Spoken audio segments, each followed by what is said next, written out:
Hi, I'm Laura Turner. August 19 to 25 is Tobin Brothers Funerals Say It Now Week.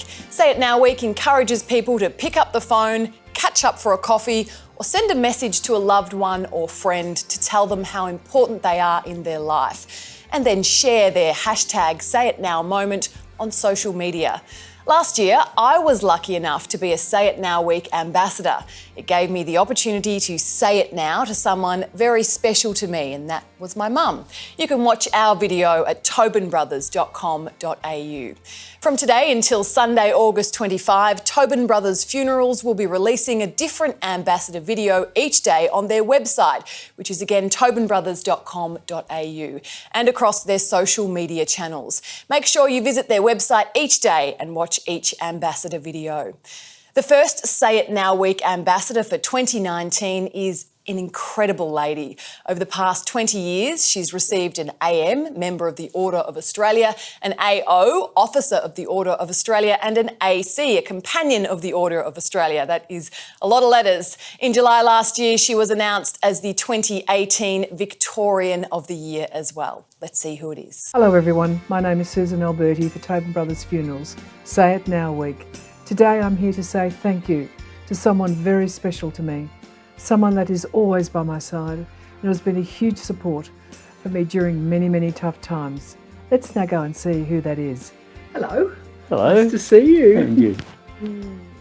Whilst I may have had a lot of sadness and challenges and lots of things go on in my life, about 17 years ago I met a wonderful man, and he was at one of my functions at a dinner I used to put on every year to raise money for medical research.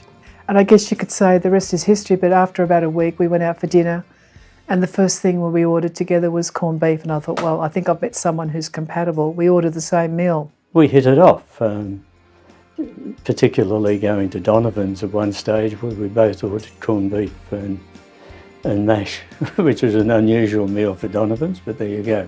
Not that often we get a chance to sit down and sort of reflect on what we're doing in our lives and the journey we've been on, marrying 15 years ago, not thinking I'd ever marry again, and I did, and I'm glad I did. And you've been incredible support to me for so long. Continue to support me, even though at times I can run you ragged. There was a lot of tragedy along the way in my life. I've had lots of tragedy. At the age of 17, my very best friend was raped and murdered. It was a track that she used to take every night, and I used to take the same track. But this particular night, my father said, wait for me, I'll pick you up after work. She decided to ignore her father's advice not to use that same track. Well, she used it, and she was raped and murdered. And my father was a police investigator on the case. It was an absolute tragedy, and I nearly gave up all sport that I was involved in because of her death.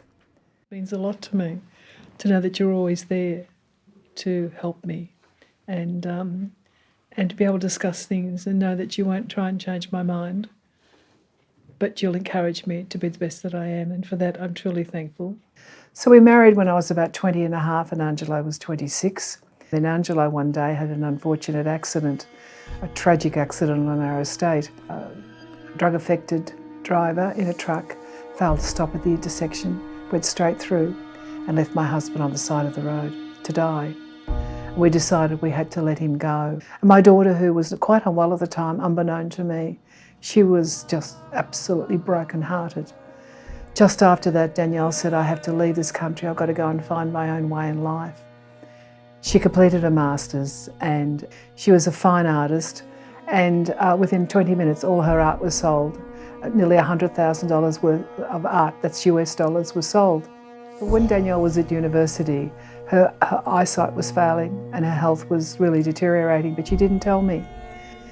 I received a phone call in the middle of the night from a kidney specialist in New York to say, your daughter is very unwell, you better get over here, she requires a kidney transplant.